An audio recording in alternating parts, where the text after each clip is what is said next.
ओए टीवी की आवाज़ थोड़ी कर रहा है। मोटर बंद कर दियो, बिजली का बिल आ गया है। घर के खर्चे थोड़ा घट रखो, मेरा काम ठंडा जा रहा है। हाँ जी बाजी 50,000 चाहिए, हुणे भेजता मैं। बड़िया चीज़ां आर्डर करन दे हो, कदों अपने सिर ते कम आया या तुहानू लग पता जाना है। इन्ने इन्ने बिजली दे बिल तुहाडे प्यो ने देने ने। ਉਹ ਪਿਓ ਤੇ ਮੈਂ ਹੀ ਆ। ਉਹ ਕੁਛ ਖੁਦਾ ਦਾ ਖੌਫ ਕਰ ਲਓ। ਚਾਰ ਚਾਰ ਬੱਤੀਆਂ ਬਾਲੀਆਂ ਹੋਈਆਂ ਨੇ, ਬੰਦ ਕਰੋ ਇਹਨਾਂ ਨੂੰ। फिर से मम्मा ने दाल पकाई हुई है, मैंने नहीं खानी। यार जानी थोड़े से पैसे मिलेंगे, लड़की को डेट पर लेकर जाना है। तुझे मेरी आवाज़ नहीं आ रही? नहीं, हरामी साला खून काट गया। ये किस कुत्ते ने मेरा पिज़्ज़े का स्लाइस खाया है? तेरे उत्ते नूर दा सदा नहीं है दा उठूगा जवानी च जनाजा मिठिए।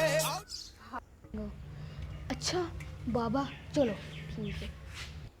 कितने भी वाईफाई दे सिंगर नहीं आते, सिर्फ मोटरसाइकिल दे बैठ के आते हैं। सारे टब्बर मेरी गल सुन लवो, इनू मूँह नहीं लाना। गिलास लैके आना है, गिलास में पानी भर के पीना है, ठीक है? किन्ने पीता उन्हें हड्डियां तोड़ देंगी मैं। बाजी नहीं नहीं, इन्हों का काम भी सही नहीं चलन दिया, वैसे भी बहुत महंगाई हो गई। बाहर वेख्या तुसा, अग लगी पई अग। मैनू शुक्र है मैनू सही टाइम ते सोना पा छड़िया सी, फातिमा नू ओही पा देंदी, ठीक है बाजी? सारिਆਂ ने किन्नी किन्नी रोटी खानी है मैनू दस दवो। ਤੁਹਾਡੀ ਜ਼ੁਬਾਨ क्यों नहीं चलन दी? छेती चलावो। कदों किचन से बाहर निकल जाती, मेरी भी एक रोटी पका दे, मेरी भी दूसरी रोटी पका दे, छेती दसो। मैं पागल हाँ तो गर्मी में काम करन दई हाँ। खबरदार खबरदार के शवारमे या पिज़्ज़े या बर्गर आवन, केड़ी घर दे विच रोटी पक्की ओह खानी है तुसां, ठीक है?